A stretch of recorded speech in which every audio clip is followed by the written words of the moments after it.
Good morning everyone, कैसे हैं आप लोग। उम्मीद है सब अच्छे होंगे। तो जैसा कि आप सब लोग जानते हैं कि आजकल गवर्नमेंट एग्जाम्स की होड़ लगी हुई, हर कोई तैयारी करने पे जुटा हुआ है। यूट्यूब, कोचिंग सेंटर सब मोटिवेट करने पे लगे हुए हैं पढ़ने के लिए। लेकिन देखिए कैसे पढ़ना है ये कोई नहीं बताता। ठीक है, बहुत सारे लोग कहते हैं कि पढ़ने से अच्छा है आप ये समझ लें कि क्या नहीं पढ़ना है तो आपका सिलेक्शन हो जाएगा। लेकिन ये तो बता दो भाई कि कैसे जाने कि क्या नहीं पढ़ना है। ये सवाल सबके मन में उठता होगा कि कैसे जाने कि ये चीज़ नहीं पढ़नी है। तो उसी चीज़ पे आज हम बात करने वाले हैं कि कैसे जानेंगे कि क्या छोड़ना है। ठीक है, और जब ये तो रियलिटी है कि अगर आप ये जान लेंगे कि क्या नहीं पढ़ना है, क्योंकि सब कुछ आप नहीं पढ़ सकते, क्योंकि बहुत कुछ है पढ़ने के लिए। ठीक है, और पढ़ भी लेंगे तो आप याद नहीं रख पाएंगे, एग्जाम में रिकॉल नहीं कर पाएंगे, फिर क्या फ़ायदा पढ़ने का। और हमें इतना पढ़ना ही क्यों है, फालतू का हम क्यों पढ़ें, एक्स्ट्रा मेहनत क्यों करें। वो तो नहीं करेंगे ना जितना हमें ज़रूरत है। ठीक है, गधे जैसा मेहनत तो करेंगे नहीं कि बस करें हैं करें हैं करें हैं। नहीं, हमें जो है एक फोकस तरीके से और स्मार्ट स्टडी करनी है। स्मार्ट स्टडी भी नहीं समझ में आता है लोगों को, स्मार्ट स्टडी का मतलब ही नहीं समझ में आता है। ठीक है, बच्चे समझते हैं स्मार्ट स्टडी करो, स्मार्ट स्टडी करो। अरे स्मार्ट स्टडी करें कैसे, इस चीज़ को कभी कोई नहीं बताता। तो इन सब पे बात करेंगे, उससे पहले दो चार चीज़ें समझ लेते हैं। देखिए, अगर आपने स्टार्ट की है, स्टडी स्टार्ट की है, प्रिपरेशन स्टार्ट कर दी है, तो आपने कुछ टाइम लिया होगा कि हम इतना टाइम देंगे। ठीक है, 1 साल 2 साल 3 साल और इसमें निकाल देंगे। ठीक है, तो अगर आपने मान लीजिए 2 साल माना है तो आप उसको 20 साल भी कर सकते हैं, ये आपके हाथ में है। और आपने 2 साल माना है तो उसको आप 1 साल कर सकते हैं, ये भी आपके हाथ में है। ठीक है, तो इसके लिए आपको करना क्या है, इसके लिए आपको एकदम ठान लेना है एकदम जो है कि अब बस या तो यूपीएससी या तो फिर हम, या तो नौकरी या तो जॉब या तो सिलेक्शन या तो फिर हम चाहिए। अगर सिलेक्शन चाहिए तो चाहिए, इसके बाद अगर बच गए, जीवन में बच गए, जिंदा रह गए तो ठीक है, फिर लाइफ को एंजॉय करेंगे। और नहीं तो फिर सिलेक्शन हो ही जाएगा, नहीं हुआ तो देखा जाएगा। लेकिन बस इतना आपको पॉजिटिविटी बनाए रखनी है, इतना ठान लेना है कि नहीं बस चाहिए तो चाहिए, कैसे भी करके एकदम ठान लीजिए और बैठ जाइए एकदम अपना कॉपी किताब लेके। उसके बाद आपको क्या करना है, आपने ठान लिया है कि मेरे पास 2 साल हैं, उसमें आप कोशिश करिए कि मेरे पास हमको 1 साल में ही करना है। 2 साल तो हमने दिया ही है, ठीक है, मार्जिन लेके चलिए, लेकिन 1 साल बस। उसमें अगर आप चाहें तो आज आज आप ठान सकते हैं, नहीं तो आपको किसी न किसी दिन, अगर आप वास्तव में, अगर आप सच में डेडिकेटेड हैं तो आपको किसी न किसी दिन ये चीज़ करना पड़ेगा, किसी न किसी दिन आपको ठानना पड़ेगा। आप ऐसे रगड़ते रहेंगे रगड़ते रहेंगे रगड़ते रहेंगे, आप 30 के हो जाएंगे, 32 के हो जाएंगे, तब तो ठानेंगे कि अब तो भाई लाइफ में आगे भी बहुत सारी चीज़ें हैं और अब तो बिल्कुल लास्ट टाइम, लास्ट ऑप्शन देना है। तो लास्ट ऑप्शन कभी ना कभी तो देंगे आप अपने आप को, तो क्यों ना पहली बार में ही लास्ट कर दें। तो सबसे पहले तो आप ठान के एकदम बिल्कुल करना है तो करना है, फिर उसके बाद पीछे चाहे आग लग जाए, हो लग जाने दो। ठीक है, जब आपके अंदर डेडिकेशन होगा ना तो फिर आग से भी बच जाओगे आप। लेकिन आपको करना है तो करना है, बाकी किसी से कोई कंपैरिजन नहीं है। हो सकता है आपका दोस्त, आप जब तक पढ़ ही रहे हैं 2 4 बार फेल हो रहा है, आपका दोस्त सेलेक्ट होके मसूरी में टहल रहा है। ठीक है, टहलने दो, आपको भी दिन आएगा ना। ठीक है, ऐसा तो है नहीं। तो हो सकता है कि जब आपका दिन आए तो वो 2 साल पुराना हो जाए, उसके मज़े ख़त्म हो जाए, आपके मज़े शुरू होंगे होंगे तो। लेकिन पहले आप करो तो, जो वो करके गया है उसको पहले आप तो करो, लायक तो बनो। ठीक है, लायक, देखिए आप किसी को मान लीजिए नॉर्मल ये पेन है, इसको दूसरे दोस्त को चाहिए, आपके दूसरे दोस्त को चाहिए, आप इसको अपने दोस्त को किसको देंगे। जब आप जानेंगे कि मेरा दोस्त जिम्मेदार है, उसको दे देगा तभी तो आप देंगे। ठीक है, किसी को जिम्मेदारी देने से पहले आप जानेंगे ना कि ये काबिल है, ठीक है, तभी तो देंगे उसको जिम्मेदारी। जो काबिल ही नहीं लगेगा आपको अपनी नज़र में, उसको कैसे देंगे। तो पहले काबिल बनिए। ठीक है, जिस दिन आप काबिल बन जाएंगे, डेडिकेशन आपके अंदर एकदम भरी होगी, अब कर दिखाना है ना, यूनिवर्स आपको दे देगा वो चीज़, क्योंकि वो यूनिवर्स में सुनाई देता है हर चीज़ कि बस नहीं, तो वो आपको मिल जाएगी चीज़ें। तो पहले आप डेडिकेशन करिए। दूसरी बात है, 1 महीने में कुछ नहीं होने वाला। ठीक है, टाइम लगता है, तो होप बनाए रखिए। ऐसा तो है नहीं कि बस हाँ एक ही दिन में। दूसरी बात है, बहुत सारी चीज़ें हैं, लोग कहते हैं कि हम 8 घंटा सोते नहीं, मतलब 8 घंटा पढ़ते थे, 2 घंटा सोते थे, ये करते थे वो करते थे। सोने दो उनको 2 घंटा, कोई बात नहीं। हो सकता है कि जितना वो 8 घंटा में पढ़ते थे आप 4 घंटा में पढ़ लो, है ना। हो सकता है वो हफ्ते में 4 दिन जो है 4 घंटा सोएं, 2 घंटा 12 घंटा, 2 दिन जो है हफ्ते के कितने 7 दिन होते हैं, 3 दिन जो है 8 घंटा से नहीं 10 घंटा सो रहे हैं, लेकिन आप डेली 8-8 घंटा सो रहे हो और पढ़ कितना देर रहे हो 4 घंटा मान लो, ठीक है। तो 4 घंटा आप 7 दिन पढ़ रहे हो सकता है वो 8 घंटा 2 दिन पढ़ते हो, किसका ज़्यादा है, आपका ज़्यादा है, ठीक है। तो डेली पढ़ना है, थोड़ा पढ़ो डेली पढ़ो, थोड़ी देर पढ़ो डेली पढ़ो, डेली पढ़ो डेली पढ़ो डेली, थोड़ा थोड़ा मिला के वो ज़्यादा हो जाएगा, ठीक है। और जो ज़्यादा करके 2 दिन करे क्या फ़ायदा उसका। तो किसी से कोई कंपैरिजन नहीं, खुद से कंपैरिजन करो ना। जो पीछे छोड़ के आए हो, जो 90% लेके आए हो हाई स्कूल में, उससे कंपैरिजन करो, उससे आगे बढ़ो।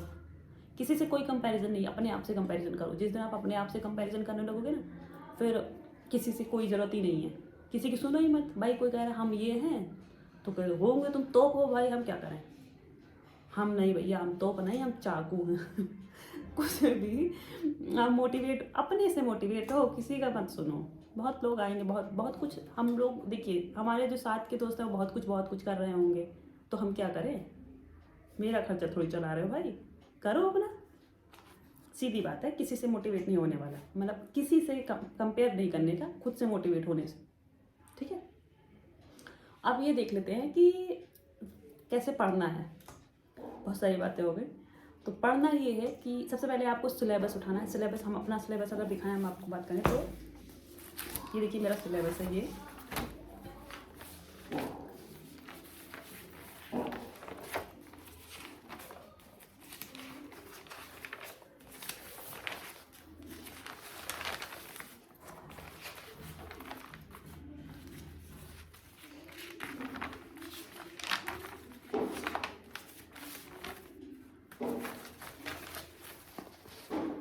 ये मेरा सिलेबस है और इसमें ऐसी कोई जगह नहीं है जहाँ पे मैंने इसको नहीं पढ़ा है।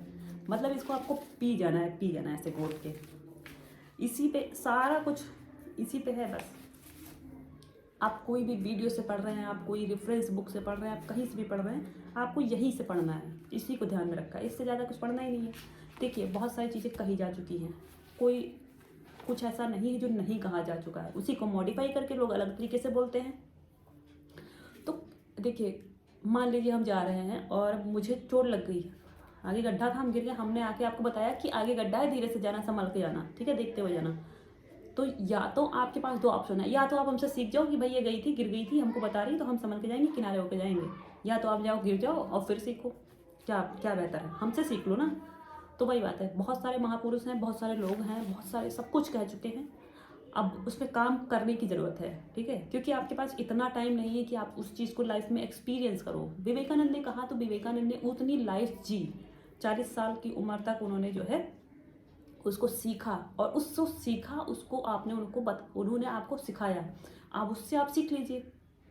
बहुत सारे लोगों का सिलेक्शन हो जाता है, वो आपसे कहते हैं सिलेबस पढ़ो सिलेबस पढ़ो सिलेबस, आप सुनते ही नहीं हो। सिलेबस पढ़ो तो भाई उन्होंने फेस किया है, उन्होंने एक्सपीरियंस किया है, उनको उस चीज़ से फ़ायदा हुआ है, फिर वो आपको बता रहे हैं, फिर आप उसको सुनते नहीं हैं, ठीक है। क्योंकि ये करना ना, ये बहुत मेहनत का काम है, ये करने में फालतू लगता है कि ये क्या यार लाओ पढ़ें, इससे अच्छा इतना टाइम जा रहा है, ये सब वो लगेगा नहीं आपको कि ये फ़ायदा, लेकिन ये फ़ायदा करता है, ठीक है। ये आपका यूज़फुल है, आगे जब आप एग्ज़ाम देने जाएंगे ना, आपको सारी चीज़ें, उतनी चीज़ें तैयार होंगी जो आपको पूछा जाए, आपको पूरा पोथा याद करने की ज़रूरत नहीं पड़ेगी। तो इसको पहले फोकस करिए कि कोई कह रहा है तो उस पर सुनिए, काम अपनी तरीके से करिए, स्ट्रेटेजी अपनी अपनाइए, लेकिन चीज़ों को समझिए दूसरा क्या कह रहा है, ठीक है। जैसे लोग कहते हैं नोट्स बनाओ नोट्स बनाओ नोट्स बनाओ, नोट्स बनाना बहुत ज़रूरी है, क्योंकि जब आप नोट्स बनाते हैं ना तो सारी चीज़ें नहीं लिखते हैं, बुक में तो बहुत सारी चीज़ें लिखी हुई हैं, फिर आप दूसरी बुक छाप दो, क्या फ़ायदा। उतनी सारी चीज़ें, बहुत सारी चीज़ें आती होंगी, उसको नहीं लिखना है नोट्स में, उतना ही लिखना है जो क्या कहते नहीं आती है आपको। जैसे ये मेरे नोट्स हैं, ठीक है, ये मेरे खुद के नोट्स हैं और बहुत सारे हैं।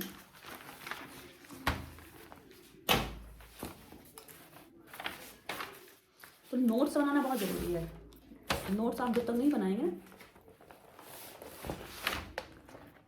ये बस इतना ही है, ठीक है।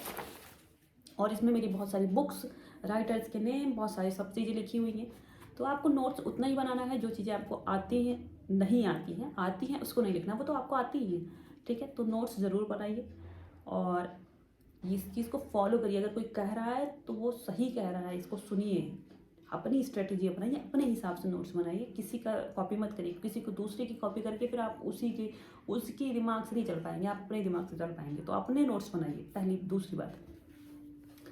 और तीसरी बात है कि अगर आपको ये कैसे समझ में आएगा कि क्या छोड़ना है क्या नहीं पढ़ना है, तो उसके लिए आप ये कर सकते हैं कि आप प्रीवियस ईयर के क्वेश्चन पेपर या एमसीक्यू जो बुक आती है, या तो आप उसको ले आइए, हम तो कहेंगे आप पहले उसी को लेके आइए, ठीक है। क्योंकि अगर आप प्रीवियस ईयर के क्वेश्चन पेपर निकालेंगे, अगर डाउनलोड कर लेते हैं, आंसर नहीं दिया होता है वहाँ पे, डिस्क्रिप्शन नहीं दिया होता, मतलब उसका डिटेल नहीं दिया होता है, आप प्रीवियस ईयर की बुक लेके आइए। बहुत सारी बुक आजकल मार्केट में ऐसी आ रही हैं जिसमें जो है टॉपिक वाइज दिया होता है क्वेश्चन, प्रीवियस ईयर के क्वेश्चन ही टॉपिक वाइज दिए होते हैं। जैसे मान लीजिए हम सोशियोलॉजी की बात करें तो पॉजिटिविज्म करके, प्रत्यक्षवाद करके, उससे जितने भी प्रीवियस ईयर के क्वेश्चन आए होंगे वो सब दिए होंगे, और वहाँ पे उसके नीचे डिटेल भी दिया होगा, उसको आपको जरूर पढ़ना है। तो आप ऐसा करिए कि अगर आपने नई तैयारी भी स्टार्ट करी है, अगर कुछ नहीं पढ़ा है रेफरेंस बुक, तो कोई ज़रूरत नहीं पढ़ने की, ठीक है, बाद में पढ़ेंगे। पहले प्रीवियस ईयर के क्वेश्चन पढ़िए टॉपिक वाइज, जैसे पॉजिटिविज्म या प्रत्यक्षवाद आपने पढ़ा, ठीक है, उसका पूरा सॉल्व करेंगे क्वेश्चन, और जो भी डिटेल दिया हुआ उसको भी पढ़ेंगे, वहाँ से चीज़ें आपको समझ में आई, ठीक है। उसके बाद उठाइए बुक और उसी चीज़ को, टॉपिक को बुक से पढ़ लीजिए। या तो ऐसा कर सकते हैं, कि पहले क्वेश्चन सॉल्व कर लीजिए, ठीक है, 2-3 साल का, या 2-3 पेपर जो भी होता है ना, फिर एक पेपर फिर दूसरा पेपर, तो 1-2 पेपर सॉल्व करिए, उसके बाद बुक से पढ़ना शुरू करिए, रेफरेंस बुक। जब आप रेफरेंस बुक पढ़ेंगे तो आपको ये समझ में आ जाएगा, जैसे आप बुक उठाएंगे तो आपको ये लगेगा कि सब पढ़ना है, इसमें कुछ जो है सब इम्पॉर्टेंट है। जब भी आप बुक उठाएंगे सब, इसलिए बच्चे जो है सब अंडरलाइन कर देते हैं, एकदम पीली बुक बना देंगे, वाइट कलर की बुक एकदम येलो हो जाएगी। हम भी ऐसे ही करते थे खैर, लेकिन बाद में जब समझ में आता है ना, जब हो जाता है सिलेक्शन, तो फिर जो है समझ में आता है, फिर लगता है कि हाँ यार गलत कर रहे थे पहले। तो पहले आपको ऐसे बुक उठानी है और पहले उसको पढ़ना है। जब आप बुक उठाएंगे तब आपने जब प्रीवियस ईयर के क्वेश्चन सॉल्व किए होंगे ना, तो जब आप रेफरेंस बुक पढ़ने जाएंगे, फिर वहाँ पे आपको ये, जब उस लाइन को पढ़ेंगे ना, फिर आपको ये समझ में आएगा कि यार ये तो ऐसा पूछा गया था, एमसीक्यू में ऐसा था, प्रीवियस ईयर के क्वेश्चन में इस तरीके से आया था। तो यही चीज़ इंपॉर्टेंट है। फिर आप उसी चीज़ को अंडरलाइन करेंगे, उसी चीज़ को सर्कल करेंगे, सारी चीज़ों को अंडरलाइन नहीं कर देंगे, मतलब आपको एक आइडिया लगेगा। अब ये आपको समझ में कैसे, मेरे बताने से समझ नहीं आएगा, ये आप जाके करके आइए। हम बता रहे होंगे तो आपको देखिए समझ नहीं आ रहा हो, लेकिन आप पहले जाइए और प्रीवियस ईयर के क्वेश्चन सॉल्व करिए, एमसीक्यू सॉल्व करिए, वो वाली बुक लीजिए। प्रीवियस ईयर का जो पेपर है उसको आप नेट से डाउनलोड मत करिएगा, बुक आती है, बाज़ार में जाइएगा और देखिएगा, कई सारी बुक सर्च करिए, देखिए, मांगिए, ढूंढिएगा, उसमें टॉपिक वाइज होता है। अगर नहीं भी टॉपिक वाइज होता है तो जो है इसका डिटेल में लिखा होता है, उसको लेके आइए, उसको पढ़िए, और उसके बाद उसको सॉल्व करने के बाद रेफरेंस बुक पढ़िए। या तो ऐसा कर सकते हैं, जो टॉपिक सॉल्व कर रहे हैं एमसीक्यू, उसी टॉपिक को बुक पढ़िए, रेफरेंस बुक पढ़िए, या तो फिर पूरा एमसीक्यू लगा के उसके बाद बुक पढ़िए। तो एक बार आपका एमसीक्यू हो जाएगा, एक बार आपकी बुक हो जाएगी, उसके बाद दोबारा आके एमसीक्यू लगाइए, 3 बार हो गया। अब ऐसे ही आपको जितनी बार हो सके, एग्ज़ाम आने तक आपको जितनी बार हो सकता है उतनी बार लगाइए। ये नहीं कि यार 10 बार लगा लिया अब तो हो ही जाएगा, ऐसा कोई गारंटी नहीं कि 10 बार लगा लिया तो हो ही जाएगा, क्योंकि दिमाग है, इतने दिमाग में बहुत सारी चीज़ें भूल जाती हैं, सब नहीं याद रहता है। तो इसलिए जितनी बार हो सके, आता भी है तभी लगाइए। लेकिन हाँ, फिर जब एक बार आप इतनी मेहनत कर लेंगे ना, फिर अगली बार आप, जैसे मान लीजिए पहले में आपको 1 घंटा लगता है, ठीक है, 100 क्वेश्चन सॉल्व करने पे 1 घंटा लग जाएगा, 1.5 घंटा लग जाएगा, क्योंकि आपको पढ़ना भी है, समझना भी है, ठीक है, 2 घंटा लगने दीजिए। अगली बार आप आधे घंटे में पूरी पेपर सॉल्व करके रख देंगे, और जो बुक होगी ना उस चैप्टर को, उस बुक को भी 1 घंटे में पढ़ के ख़त्म कर देंगे, फिर क्योंकि आपको वही पढ़ना होगा।